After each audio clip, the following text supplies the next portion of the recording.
श्री कृष्ण कहते हैं, जो होने वाला है वो होकर ही रहता है और जो नहीं होने वाला वह कभी नहीं होता। ऐसा निश्चय जिनकी बुद्धि में होता है उन्हें चिंता कभी नहीं सताती है। याद रखना, अगर बुरे लोग सिर्फ समझाने से समझ जाते तो बांसुरी बजाने वाला भी कभी महाभारत होने नहीं देता।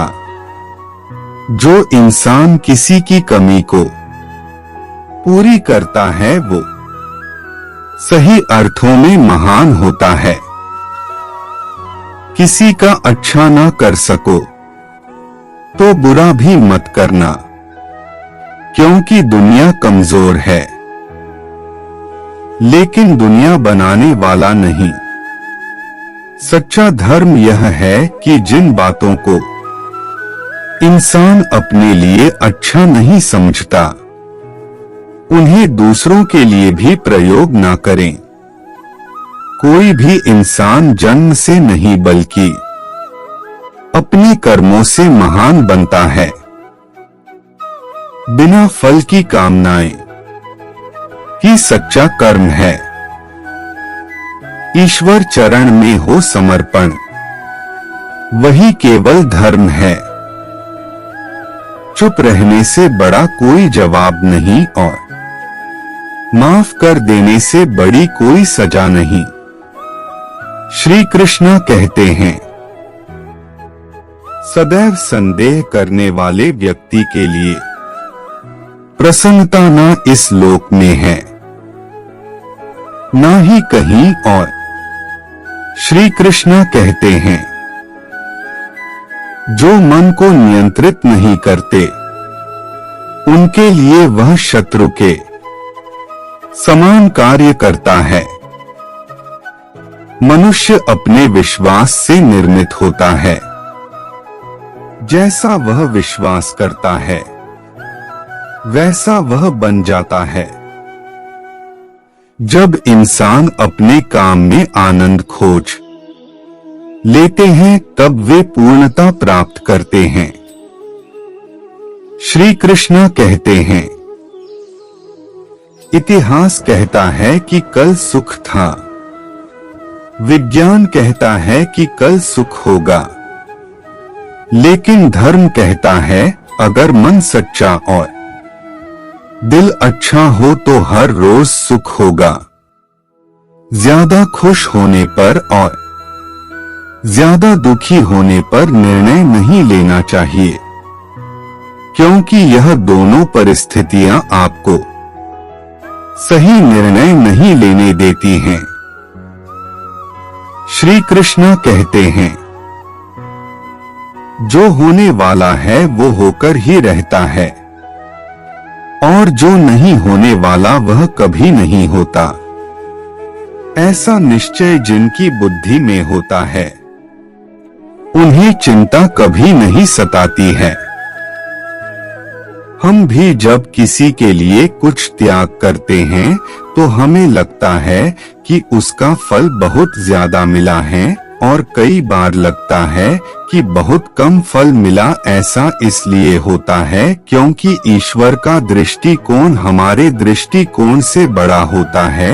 एक बार राम और श्याम दोनों दोस्त अपने गांव के पास एक तीर्थ स्थल पर गए। वहां दर्शन करने के बाद वह दोनों सीढ़ियों पर बैठे थे तो उनको वहां उनका पुराना मित्र सुरेश मिला। तीनों कई घंटों तक बातें करते रहे। फिर सुरेश ने कहा, मुझे बहुत भूख लगी है।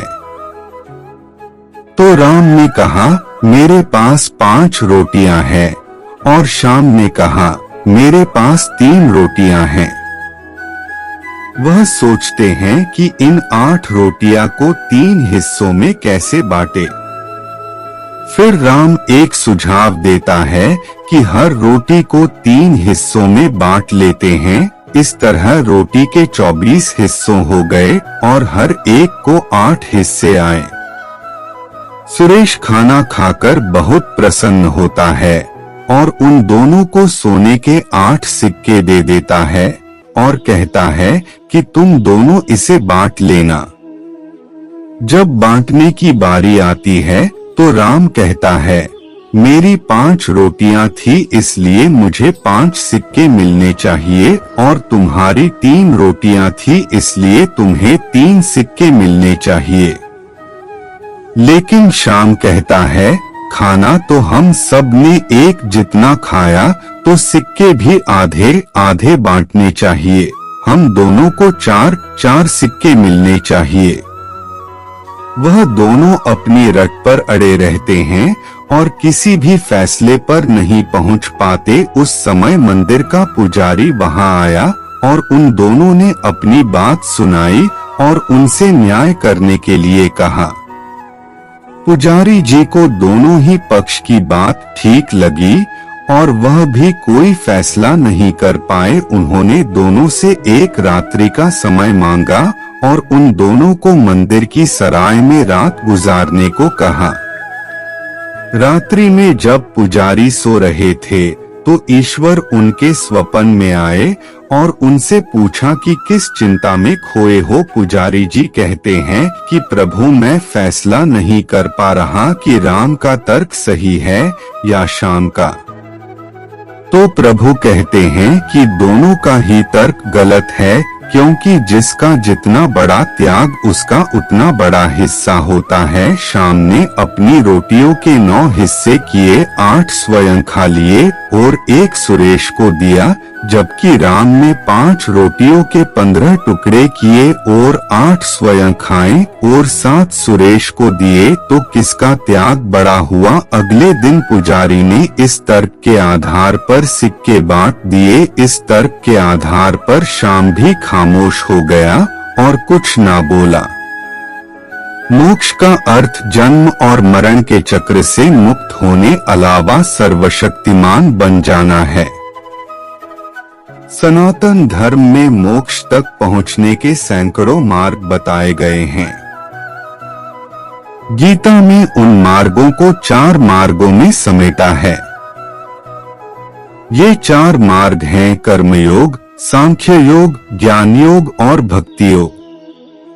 हिंदू धर्म अनुसार धर्म, अर्थ, काम और मोक्ष में से मोक्ष प्रत्येक व्यक्ति के जीवन का अंतिम लक्ष्य माना गया है।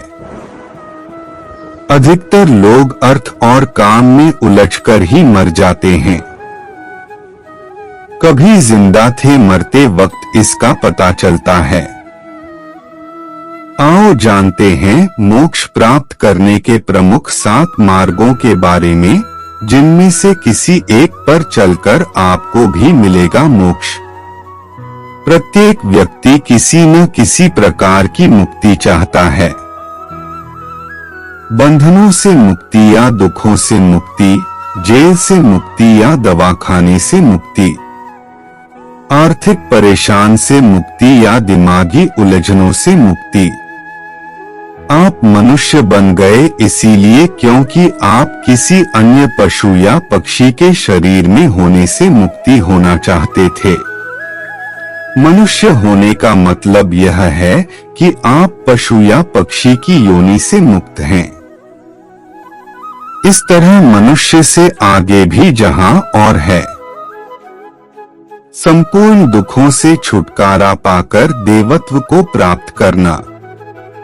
यदि आप मुक्ति नहीं चाहते हैं तो आपको दान, पुण्य, तीर्थ, क्रियाकर्म, श्राद्ध आदि सभी धार्मिक कार्य छोड़ देना चाहिए। संध्या वंदन 8 प्रहर की संधि में प्रात, मध्य और संध्या काल की संध्या वंदन महत्वपूर्ण होती है। इसे त्रिकाल संध्या कहते हैं। संध्या वंदन ईश्वर या स्वयं से जुड़ने का वैदिक तरीका है। भक्ति भी मुक्ति का एक मार्ग है। भक्ति भी कई प्रकार ही होती है। इसमें श्रवण, भजन, कीर्तन, नाम जपस्मरण, मंत्र जप, पाद सेवन, अर्चन, वंदन, दास्य, सख्य, पूजा, आरती, प्रार्थना आदि शामिल हैं। योग अर्थात मोक्ष के मार्ग की सीढ़ियां। पहली सीढ़ी यम, दूसरी नियम, तीसरी आसन मुद्रा, चौथी प्राणायाम क्रिया, पांचवी प्रत्याहार, छठी धारणा, सातवीं ध्यान और आठवीं अंतिम सीढ़ी समाधि अर्थात मोक्ष। ध्यान का अर्थ शरीर और मन की तंद्रा को तोड़कर होशपूर्ण हो जाना। ध्यान कई प्रकार से किया जाता है। इसका उद्देश्य साक्षी भाव में स्थित होकर मोक्ष को प्राप्त करना होता है। ध्यान जैसे जैसे गहराता है, व्यक्ति साक्षी भाव में स्थित होने लगता है। तंत्र मोक्ष प्राप्ति का तांत्रिक मार्ग भी है। इसका अर्थ है कि किसी वस्तु को बलपूर्वक हासिल करना। तंत्र भोग से मोक्ष की ओर गमन है। इस मार्ग में कई तरह की साधनाओं का उल्लेख मिलता है। तंत्र मार्ग को वाम मार्ग भी कहते हैं। तंत्र को गलत अर्थों में नहीं लेना चाहिए। ज्ञान साक्षी भाव द्वारा विशुद्ध आत्मा का ज्ञान प्राप्त करना ही ज्ञान मार्ग है। ईश्वर, ब्रह्मांड, जीवन, आत्मा, जन्म और मरण आदि के प्रश्नों से उपजे मानसिक द्वंद्व को एक तरफ रखकर निर्विचार को ही महत्व देंगे तो साक्षी भाव उत्पन्न होगा। वेद, उपनिषद और गीता के श्लोकों का अर्थ समझे बगैर यह संभव नहीं। कर्म और आचरण कर्मों में कुशलता लाना सहज योग है।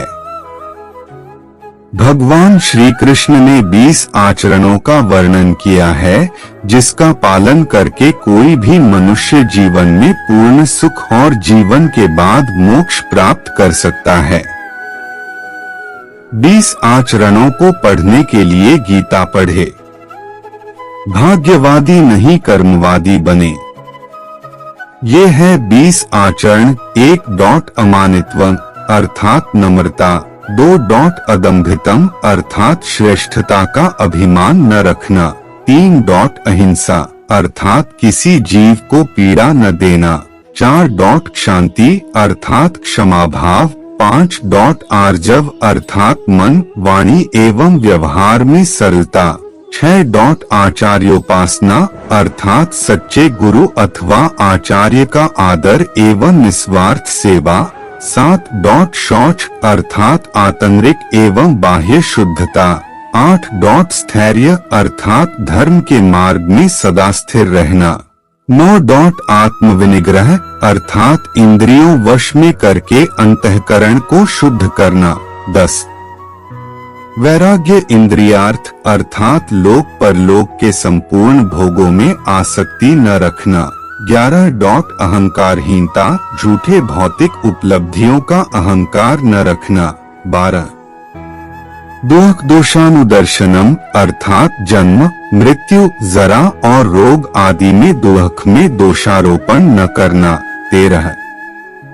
असक्ति अर्थात सभी मनुष्यों से समान भाव रखना। 14. अनभिष्वंगश अर्थात सांसारिक रिश्तों एवं पदार्थों से मोह न रखना। 15. समचितः अर्थात सुख दुख लाभ हानि में समान भाव रखना। 16. अव्यभिचारिणी भक्ति अर्थात परमात्मा में अटूट भक्ति रखना एवं सभी जीवों में ब्रह्म के दर्शन करना। 17. विविक्त देश सेवित्वम अर्थात देश के प्रति समर्पण एवं त्याग का भाव रखना। 18. अर्तिर्जन संसदी अर्थात निरर्थक वार्तालाप अथवा विषयों में लिप्त न होना। 19. अध्यात्म ज्ञान नित्यत्वं अर्थात आध्यात्मिक ज्ञान के लिए हमेश प्रयत्नशील रहना। 20. आत्म तत्व अर्थात आत्मा का ज्ञान होना, यह जानना कि शरीर के अंदर स्थित मैं आत्मा हूँ, शरीर नहीं।